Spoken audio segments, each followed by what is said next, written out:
होली, जिसे रंगों के त्योहार और वसंत के आगमन के रूप में मनाया जाता है, ये होली शिरडी के सांस्कृतिक कैलेंडर में एक विशेष स्थान रखती है। शिरडी में होली को शिमगा के रूप में जाना जाता है। ऐतिहासिक दस्तावेजों के अनुसार 15 मार्च 1911 को शिरडी में एक ऐतिहासिक होली मनाई गई थी। उस दिन साईं बाबा ने स्वयं उत्सव में भाग लिया था, रंगीन वस्त्र धारण किए थे और भक्तों के साथ गुलाल खेला था।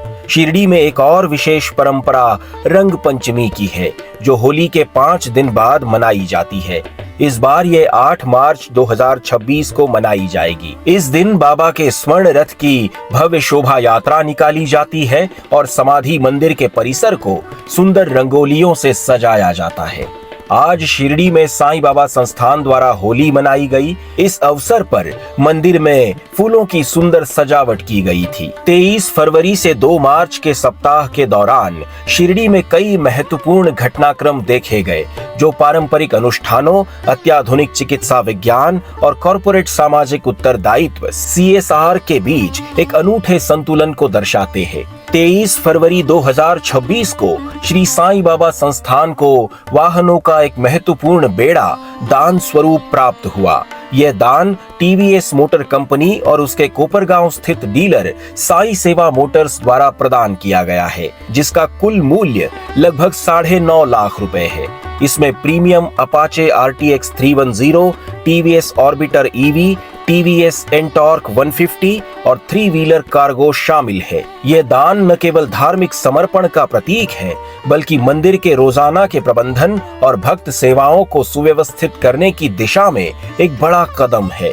शिरडी न केवल एक तीर्थ स्थल है, बल्कि ग्रामीण महाराष्ट्र के लिए एक महत्वपूर्ण स्वास्थ्य केंद्र भी है। फरवरी के मध्य में हुई और 25 फरवरी को घोषित एक चिकित्सा उपलब्धि ने संस्थान की अत्याधुनिक स्वास्थ्य सुविधाओं पर फिर से ध्यान आकर्षित किया है।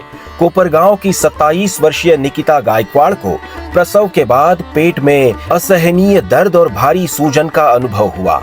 कई जांचों के बाद श्री साईं बाबा अस्पताल के general surgeon doctor Ajinkya Pangavhane ने उनके पेट में एक विशाल ट्यूमर की पहचान की। डॉक्टर अजिंक्य पानगव्हाणे और डॉक्टर निहार जोशी के नेतृत्व में सर्जिकल टीम ने इस चुनौतीपूर्ण सर्जरी को अंजाम दिया।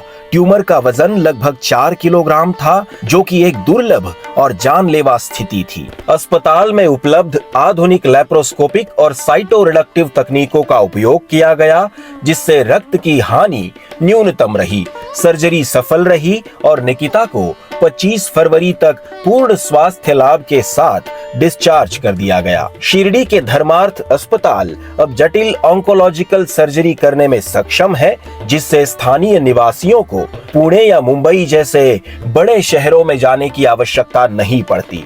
उन्हें फ्री में उपचार मिलते हैं। अब साईं भक्तों के लिए एक अनिवार्य सूचना।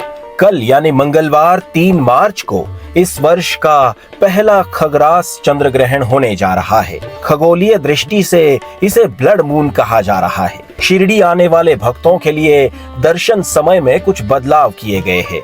ग्रहण के सूतक काल और शुद्धता को ध्यान में रखते हुए कल दोपहर 3:20 से शाम 6:48 तक समाधि मंदिर के कपाट बंद रहेंगे। इस अवधि के दौरान वैदिक मंत्रोच्चार और विशेष अनुष्ठान जारी रहेंगे। ग्रहण के तुरंत बाद बाबा का मंगल स्नान किया जाएगा, जिसके बाद शिरडी माझे पंढरपुर आरती और धूप आरती होगी। आरती के बाद सामान्य दर्शन फिर से शुरू होंगे। रात 10 बजे नियमित शेज आरती संपन्न होगी। संस्थान ने स्पष्ट किया है कि 3 मार्च को ग्रहण के कारण अन्न प्रसाद वितरण भी आंशिक रूप से प्रभावित रह सकता है। कृपया अपनी यात्रा की योजना इसी कार्यक्रम के अनुसार बनाएं।